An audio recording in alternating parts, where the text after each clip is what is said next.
Time now to get over to the kitchen and check in with ABC7 Culinary Director Judi Gallagher. Find out what she's cooking for us today. Judi?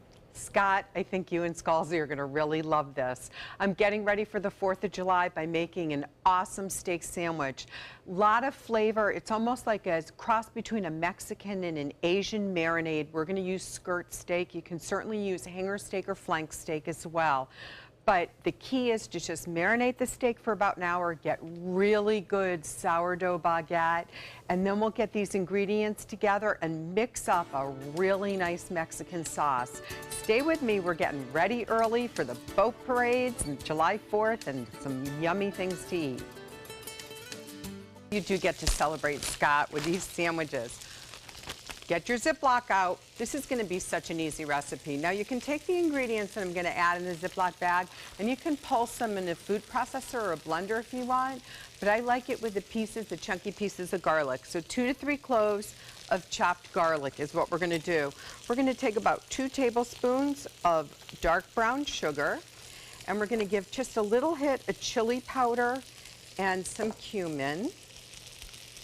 And then we're going to add some olive oil, lemon juice, and the last thing we're going to add, lime juice, is we're going to add the low sodium soy sauce. Pretty easy, right? That makes a great marinade. So let me just get some limes in here. I'll put this soy sauce in just a minute. And then you're going to take, for today I'm using skirt steak. It's going to come in one long piece. Just cut it in half. It's going to be perfect. You don't need to use salt and pepper on the steak at this point. It's just going to go in the marinade. Like I said, we'll add that soy sauce in just a minute. That's going to be ready to go. Now come on over here. I have some sliced red onions, just a little bit of garlic in there right on the griddle pan. You can actually cut them into quarters if you're grilling outside. It won't fall in the grates, but do make sure on any type of grill or griddle pan that you spray it with Pam before you turn the burners or the fire on the flame. So what you're going to do is you're going to marinate your steak just for about 45 minutes, no more than an hour and a half, because it becomes too fibrous. The lime is the acid that's going to break down some of those fibers in the steak, so that's going to make it really flavorful. So what you're going to do is after it's marinated, you're just going to get it ready to go in the griddle pan. So like I said, I've cut it into 2 pieces, and I'm just going to lay that down here. And whether there's thunderstorms or not, you are going to end up having a delicious July 4th sandwich. Stay with me. I'm coming back with more tips on how to make a great weekend flavor go big.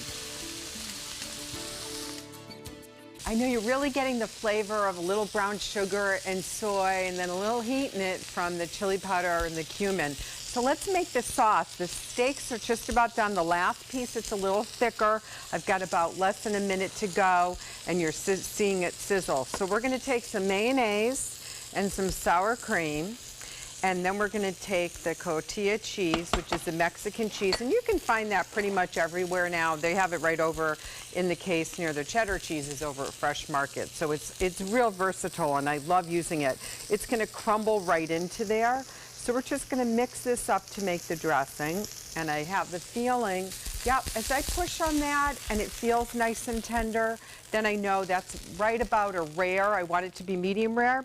When you feel the softness right in here, that's what means medium rare. As you go up your hand, that's how you get to feel how you want to have it. But in a skirt steak, flank steak, don't cook it over medium rare. Anything more is just going to get tough. So you got to enjoy all those juices.